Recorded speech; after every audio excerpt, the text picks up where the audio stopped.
Em poucas horas, o FSB alegou que já identificou quem de fato teria matado Daria Dugina, a agente do SBU Natalia Vovk.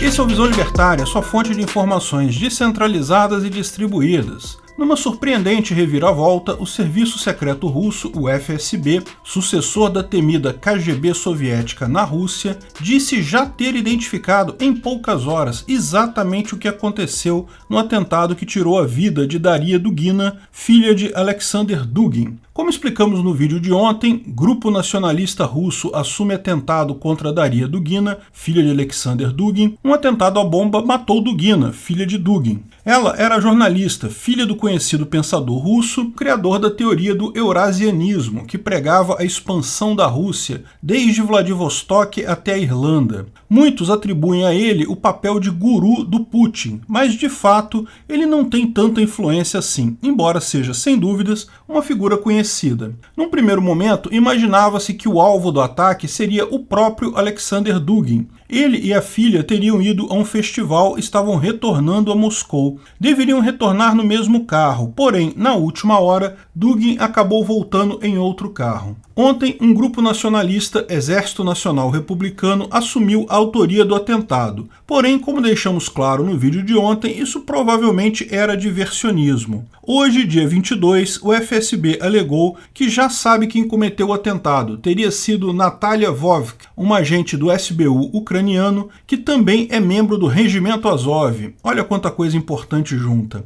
Segundo a alegação do FSB, ela entrou na Rússia no dia 23 de julho, dirigindo um carro Mini Cooper passando pelo posto de fronteira sem problema algum. Ela se hospedou por um mês em um apartamento no mesmo prédio de Daria Dugina. Detalhe, segundo a investigação do FSB, a filha de Natalia, de 12 anos, estava com ela o tempo todo. Ela teria seguido Daria Dugina, estudado seus deslocamentos e finalmente plantado a bomba no carro dela no dia 20. No dia 21, ao meio-dia, ela fugiu da Rússia em direção à Estônia, passando novamente pela fronteira sem problemas. Parece uma excelente investigação, muito rápida, muito eficiente, como se eles já tivessem tudo preparado antes, né? Exatamente como foi em 1999, com as explosões que justificaram a Segunda Guerra Chechena. Em poucas horas, o FSB já tinha o nome de todos os agentes, toda a ligação deles com o governo da Chechênia, impressionante. A história, porém, fica cada vez mais estranha quando se passa a cada item dela. Como eles sabem que ela pertence ao serviço secreto ucraniano? Parece que existe uma anotação no sistema do FSB indicando isso.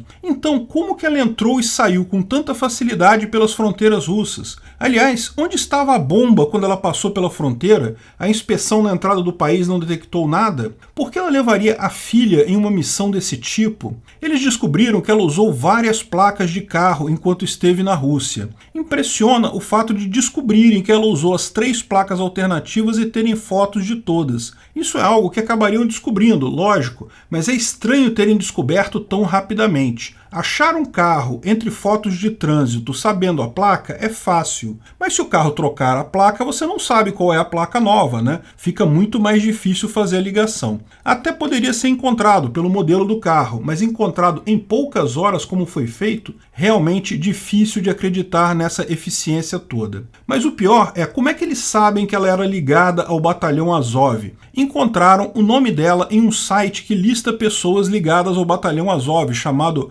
Projeto Nemesis, inclusive com a suposta identidade Azov dela. O grupo Azov nega que usa esse tipo de identidade e que ela tenha qualquer relação com um grupo. Novamente cabe a pergunta, como deixaram ela passar na fronteira, então, se o grupo Azov é reconhecido como terrorista na Rússia? Ou seja, essa investigação relâmpago tem todas as características de um ato encenado pelo próprio FSB, exatamente como ele fez em 1999. Já estava tudo pronto antes do atentado e o plano, claramente, é culpar a Ucrânia em geral e o batalhão Azov em particular por isso. Como falei no vídeo de ontem, essa era uma das possibilidades. E olha só, teve até discurso eloquente do pai dela, como eu imaginei que haveria. Nossos corações anseiam por mais do que apenas retribuição. Nós precisamos de nossa vitória. Alexander Dugin sobre o assassinato da filha. Essa frase é só o fechamento de um discurso inflamado, visando certamente justificar uma escalada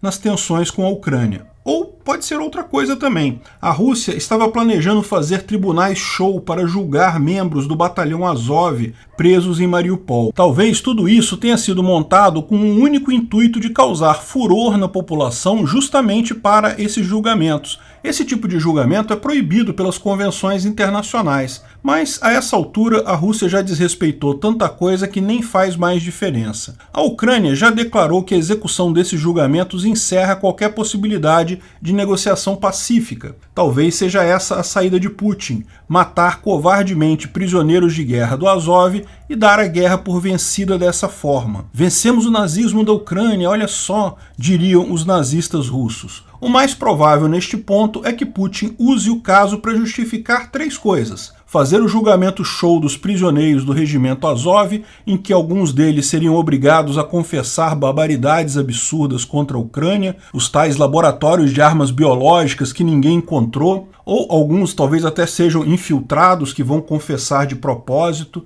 Veja, esse julgamento do batalhão Azov já estava planejado há tempos. Eles construíram até celas especiais para esse julgamento show na ópera de Mariupol. Além disso, devem fazer um grande bombardeio a Kiev por ocasião do Dia da Independência, dia 24 de agosto. Isso também já estava preparado pela Rússia há algum tempo. A Ucrânia já sabe disso, tanto que já pediu para que funcionários do governo não trabalhem nessa semana do dia 22 a 26. E, lógico, aproveitar tudo isso para fazer uma declaração de guerra e mobilização geral de tropas para tentar mudar a sorte da guerra. Mas resta uma questão: por que Daria? Por que não o próprio Dugin? Ou outra pessoa qualquer? Lógico, como explicamos, isso não faz nenhum sentido para a Ucrânia visar ela. Esse é o principal motivo pelo qual sabemos que a Ucrânia não tem nada a ver com isso. Mas por qual motivo o FSB escolheria ela? Bem, existem algumas vantagens. Primeiro, Dugin é um nome muito conhecido no exterior. Toda essa farsa, lembre-se, tem por objetivo convencer o resto do mundo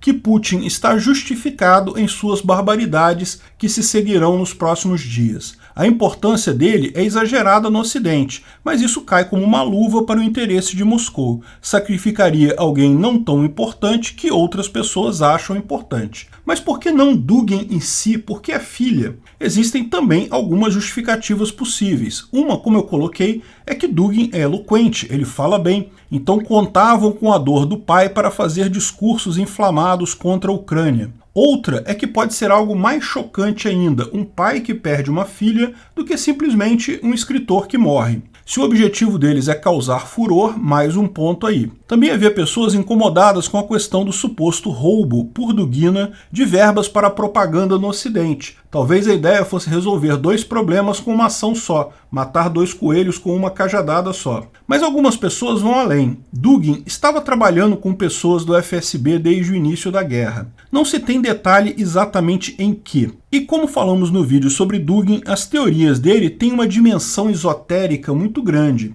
Ele poderia perfeitamente estar fazendo algo como aconselhamento espiritual ou coisa equivalente. Ele entende a Rússia como predestinada à grandeza, todo aquele blá blá blá do eurasianismo, que é uma besteira. Mas as teorias malucas dele vão muito além disso. Existem vários artigos dele falando sobre a iconografia bizantina da apresentação ao Senhor, que é a predestinação do divino infante como sacrifício da redenção. Veja esse artigo dele de 2020. Ele fala explicitamente que partes da elite russa devem ser preparadas, alimentadas no luxo e educadas, visando apenas o seu sacrifício em momentos de dificuldade. Isso pode ser necessário para ganhar de volta os favores dos deuses numa guerra, por exemplo. Um artigo mais antigo, ele fala exatamente em um pai sacrificar seu filho primogênito, como Abraão a Isaac, e inclui a observação, ou filha primogênita. Isso seria, nas palavras dele, o sacrifício mais puro e terrível, porém necessário. Daria é a filha primogênita dele. Poderia o desespero de Dugin com a iminente derrota russa na guerra com a Ucrânia ter levado ele a sacrificar a própria filha, certamente com a ajuda do FSB, para tentar mudar a sorte da Rússia nessa guerra que ele julga tão importante no plano espiritual? Certamente tem pessoas que dizem que é exatamente isso. Isso é a cara do Dugin. As loucuras das ideias dele dão plenamente margem para isso. Da minha parte, eu acho pouco provável. No final, me parece muito mais provável provável a mera ironia. Ele falou e falou sobre sacrifícios de primogênitos para ganhar guerras, tantas teorias da conspiração malucas, que talvez tenha inadvertidamente acabado fazendo parte de uma delas. E pior, um sacrifício em vão. Porque mesmo que a Rússia inicie a convocação de recrutas agora, a mobilização completa, a maior parte dos combatentes experientes russos já foi sacrificada. Hordas e mais hordas de recrutas inexperientes, com poucos soldados efetivamente capazes, vão acabar servindo apenas para a destruição completa, não apenas do exército russo, mas da juventude russa. O sacrifício divino último de Dugin pode ter sido em vão, tal como todas as suas teorias idiotas. Obrigado pela audiência. Esse vídeo foi um oferecimento de armataweb.com, cloud e serviços de data center. 100% de compromisso com a satisfação e privacidade dos clientes. Aceitamos Bitcoin. Veja o link na descrição do vídeo. Se você gostou desse vídeo, clique no like e compartilhe ele em suas redes sociais. Se inscreva no canal para nos ajudar, clicando no botão vermelho abaixo. Se quiser ser avisado de novos vídeos, clique no sininho ao lado. Se você quiser comprar camisas e outros itens do Visão Libertária, veja nossos itens no site Pimenta no Café, pimentanocafé.com.br/Visão Libertária, tudo junto sem acento, ou clique no link da descrição. Até a próxima!